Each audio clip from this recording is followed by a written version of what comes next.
Hi everyone. So in today's video, I want to talk about what the persona is and why you don't want to be too heavily identified with it.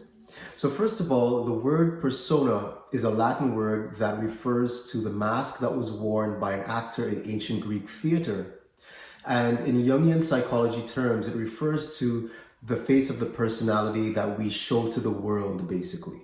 So the persona has its roots deep in societal expectations, and it is both the person that we think we ought to be, as well as who we want others to think that we really are. So the persona is really a social adaptation that we have created out of the pressure to conform to the society around us. And the way that it's created is that when we are born, from the time of our birth and into our early years, we are always looking out to the world around us, primarily to our parents, first of all, also our family members and society at large, for cues as to what behaviors are acceptable and what are not.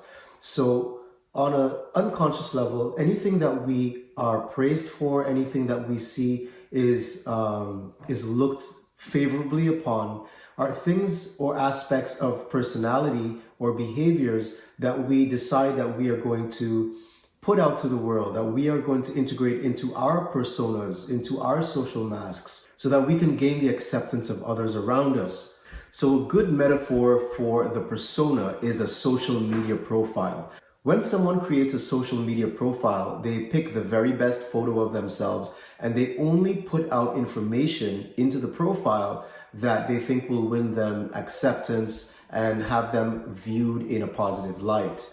So you're not going to put the embarrassing photo up. You're not going to talk about all your failed relationships. You're not going to talk about your anger management issues. You're going to talk about the things that you think will have you looked upon in a favorable light only. Similarly, with the persona, we only choose those things that we want others to see of us. We only put the things out that we think we ought to be and the things that we want others to think that we are.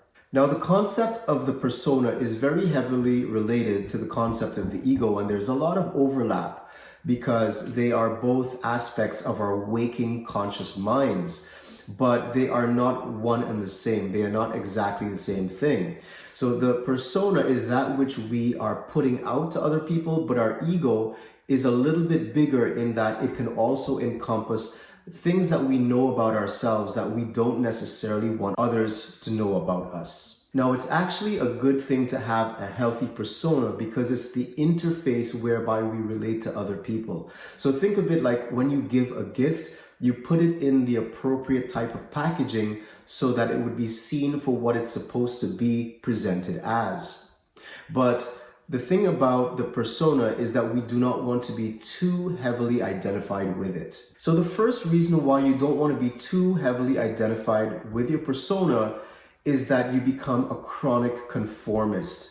So like I mentioned before, the persona has its roots deep in societal expectations, and it is a survival mechanism. It's a survival adaptation that allows us to be accepted by our parents, by our families, by our tribes.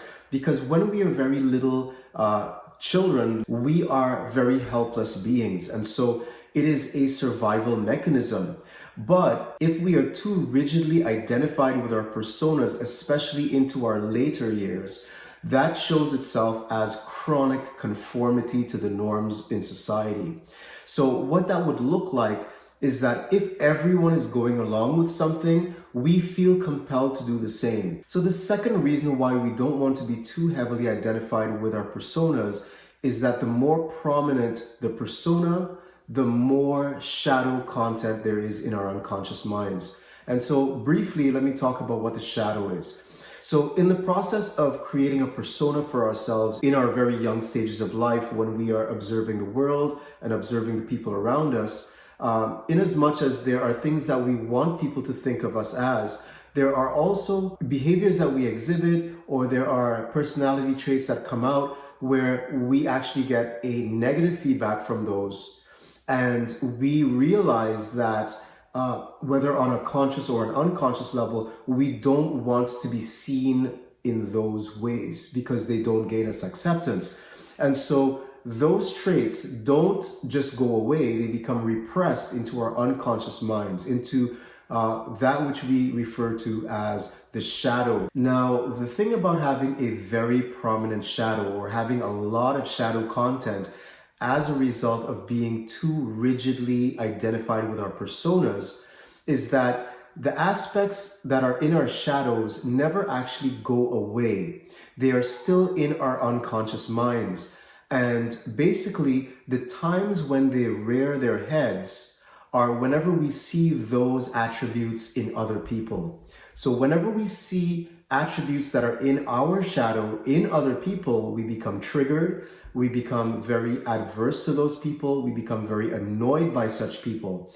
And so if you have a lot of shadow content, that means that a lot of people are going to trigger you very frequently. And so you're going to be a person that is very heavily and easily triggered by other people. A third reason why you don't want to be too heavily identified with your persona is that if you feel like you need other people to see you in a certain light so badly, and it could be because of your status as a parent or an authority figure or a leader of some kind, then it means that you are not able to take criticism lightly or in a positive way.